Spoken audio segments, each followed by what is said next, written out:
Hey, good morning, everybody. John Alexander with you again. And I just want to start the day out by reading something. This is out of the book Millionaire Mind Programming. Stand up for your rights and let no one steal your rights or dreams. The world will take from you what you won't defend. The world will take what you won't defend. And his favorite items to steal from you are your legal rights, your business, and your dreams. A lot of people right now are in a situation where the world out there is stealing their business, stealing their job, stealing their dream.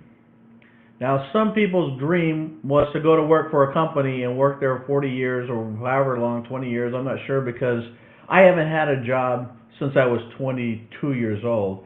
But I'm sure some people have that as a dream. Go to work, retire. And I was told to do that myself by my parents and by my step-parents as well. But you know what happens? Some of us have bigger dreams, and we go after something else. So a lot of you will be able to say, maybe I had this dream at one time, and maybe it was stolen away.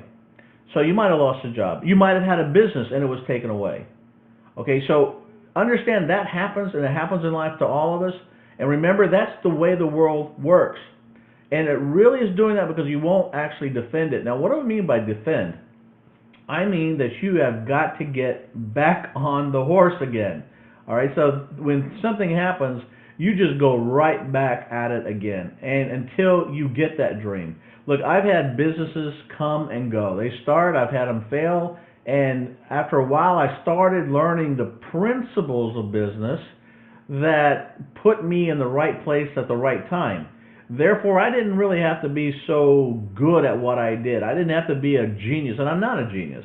Uh, you read my books, you read my manuals, you read my stuff, you'll find typos all over the place. You'll see the world's worst grammar in the world. I was a C student in school, and yet I've written over 7, 8, 9 books. You know what? I've already forgotten how many books I've written because I didn't let those things stop me. I've had people tell me, call me up, John, I read your book. I'm not going to do anything in it because you have so many misspellings in there. And I said, what are you doing for a living again? I am a professor at MIT. Folks, I'm telling you an actual call that I had. I said, and how much do you earn at MIT? He told me what he earned. And I said, do you know what you earn per year is what I'm earning per month with all my misspellings, with my horrible grammar? Yeah, I grew up on a farm.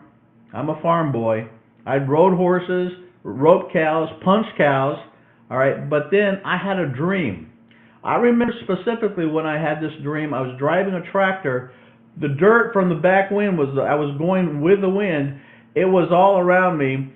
And I was telling a friend about this yesterday. That's why I'm relating it to you today. And this happens all the time. Every time you're out there plowing a field, this dust would come in. I didn't, my father was poor. Our family was poor and broke. We didn't have the fancy cabs with the stereos going. And so I was breathing in this dust. And for the next day or two after you do that, every time you take in a deep breath, you cough. You can't help but cough. You have so much dust in your lungs.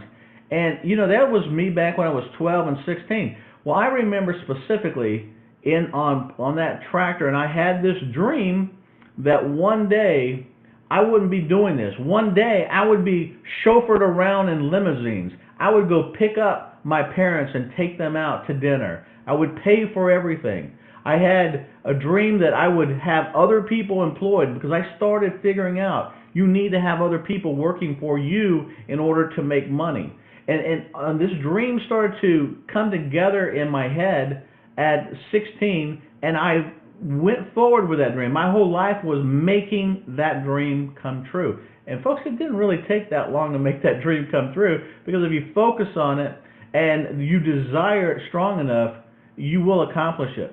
So no matter where you are today, no matter if they laid you off, you're about to be laid off, or somebody's come along at your work and told you, you know what, your job is about to be eliminated, or we're going to have to cut back on your wages now. I'm sorry about that. You know what? That's because you were working for somebody else.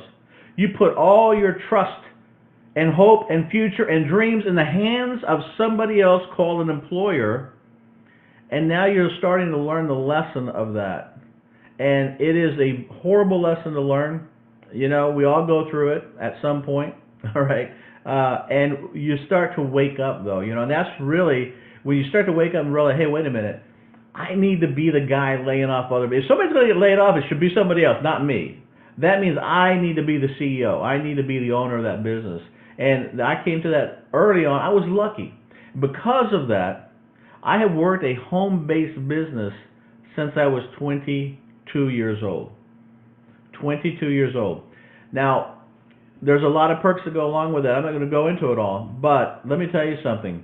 It's never too late. I had this gentleman that came to my seminar one day, and on one of the breaks, he came up to me, and he was an older gentleman. I didn't know how old, but on one of the breaks, he came up to me. He said, "John, you know, I just wish I had learned all of this 5 years ago." I said, "Well, how old are you now?" He says, "I'm 85 years old." All right, so for him, even 5 years of his life, if he had just had that to experience the kind of success and being able to hold on to a dream and actually make it come true, it's important. I don't care how old you are, I don't care where you are in life right now. It's never too late to start.